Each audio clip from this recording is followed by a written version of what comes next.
My name is Becca. I live in Southeast Michigan. I've always had a tendency towards depression. I was treated for depression with some drug, I can't remember what it was, one of my years in high school.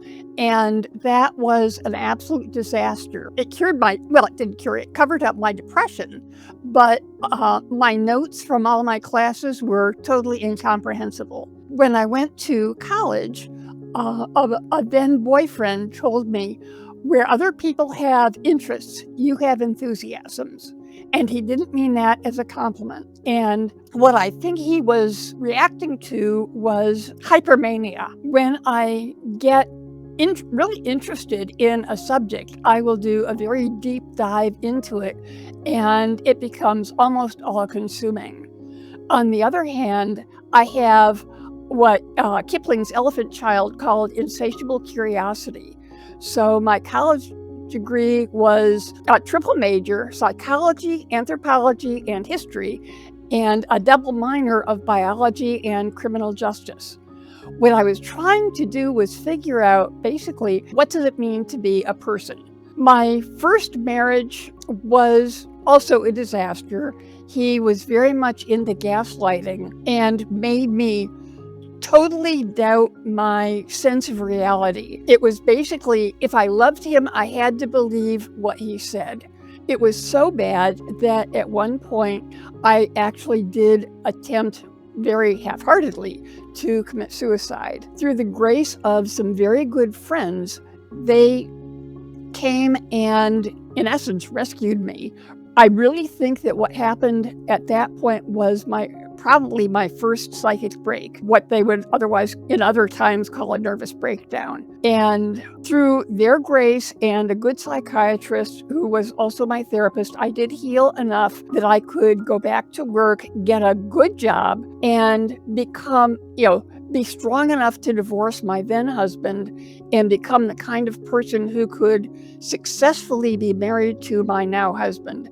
And we've been married for, I think, 35, 37, something like that years. So I have 2 children, 14 months apart. Was trying to maintain a successful practice as a freelance technical writer and hold down a job, pay for daycare, juggle with a lot of other issues that were coming up, and had, again, another psychic break. Basically, I started crying one day and just couldn't stop. At that point, I was in my early 40s. I was hospitalized, my first hospitalization, and was diagnosed then as bipolar 2. The psychiatrist they assigned me in the hospital stayed with me for many, many years. I had a few, I think 3 other hospitalizations. I went through a round of 15 ECT treatments because he said I was rapid cycling. Finally, I did get on a pair of psychotropics that pretty much evened me out, and I stayed on them for several decades. I'm 74 now. One day, I went to my psychiatrist appointment with him, and the office was closed. He wasn't there. There was no sign. The office was empty. No records, no chairs, no nothing. Nobody ever figured out what happened to him. And through my PCP, I went to a local clinic where I was assigned another psychiatrist who was content to simply continue to refill those meds. And I really lucked out and got a very good therapist who has been with me ever since. In the early 2020s, my dad died, or 2000s.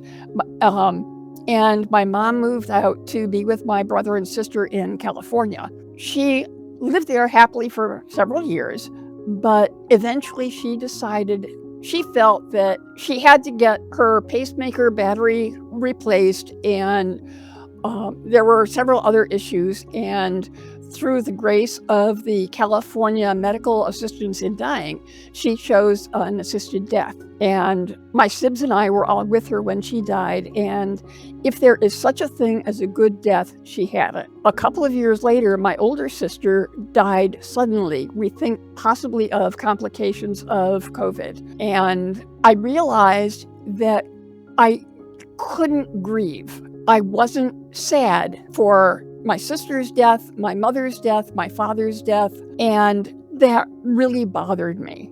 That same time, I ran across Dr. Chris Palmer's TED Talk, and he was giving stories of one of his patients who is severely schizophrenic who went on a ketogenic diet to lose weight. I had sort of done a halfway ketogenic diet since 2019, also to lose weight. But when I heard Chris Palmer and the success stories he was giving, I said, I can do that. I went on the internet. I learned as much as I could about what is now being called metabolic psychiatry. Again, I did a really deep dive into as much of the biology, reading some fairly heavy scientific books about the whole process. I'm not sure I understood it all, but I read them and started on a stricter ketogenic diet and managed to talk my psychiatrist into deprescribing my meds. What I told him was I'd been on those meds for decades, and now I'm a senior, and I know that older people react differently to psychotropics than younger people do. So let's go back to the beginning and see what and try and titrate things. I never really intended to go back on them, although I'm now taking an extremely low dose of one of them. I forget which one, but that's mostly for sleep. It took 9 months to get off all my meds. I feel like my psychiatrist rushed me. I wanted much more time between decreases, but he said, no, this is what the drug companies say is the proper way to do it. I let him determine how fast we went off. It took me 9 months. I was sick the entire 9 months. I also have what some doctors call a very complex medical presentation. I have COPD. When I got COVID, that added emphysema into it. I have decreased kidney functioning, and it makes life very difficult. But I found that my kidney functioning is actually improving. I don't know that my general health is improving. A year ago, I was really, really sick with flu A and COPD exacerbation and a bunch of other things going on, and went off my ketogenic diet because I had lost an incredible amount of weight, was in a dangerously low weight, and they were just pushing carbs of any sort on me to try and get my weight up. And I don't know whether it was luck or having been on the therapeutic diet for so long, but I didn't really cycle. I did get back on the diet in August and have retained stability ever since. I have had a little bit of a couple of either minor hypomanias, or I have since been diagnosed as ADHD and, got into some hyperfocusing. When I get hypomanic, I spend money, and that's kind of, dopamine shopping. My husband and I have worked it out so that I don't do that too much, and I have learned coping mechanisms so that I don't do that too much. And we are pretty well set with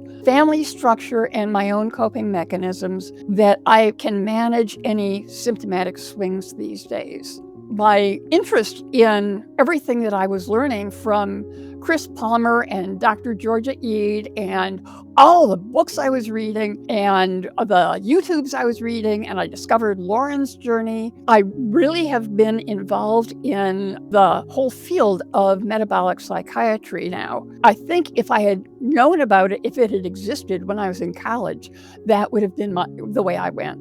I feel like I am much more in the world now. I'm much more aware and can deal with the slings and arrows of outrageous fortune. Again, through luck, a good family structure, a loving family, and my own work, I have been able to be much more a part of life. When I realized how badly I had been emotionally stifled, I went through a fierce fury. I would call it a rage at how I had let myself be trapped in that half world, and why I didn't question it before, and why the psychiatrists allowed it. that rage passed, but it really sealed my feeling that I wanted to be much more a part of the metabolic psychiatry community. Given my age, my health, other things, I don't want to try and find a career in it or be a professional therapeutic ketogenic coach, but I really want to reach out to other people who are in that same situation that I was and tell them there is another way. I want to be a volunteer. I'm working on nutrition network courses for their advocate training. I'm hoping to get at least training, if not certification, as a peer support coach. I really think that there is a deep need for available, accessible information and help in reaching out to people who might be in crisis and show them there is a better way. It takes work, it takes dedication, but it's worth it, and you can do it. I think I would tell someone who's looking to investigate metabolic psychiatry to look at my emotional blunting, look at the side effects of the medications they're taking, and ask themselves, how much of your life are you willing to give away to that? That, as Gary Taub said in a recent Substack, should it be diet or drugs? And drugs are easy, but diet and lifestyle changes are so much more rewarding.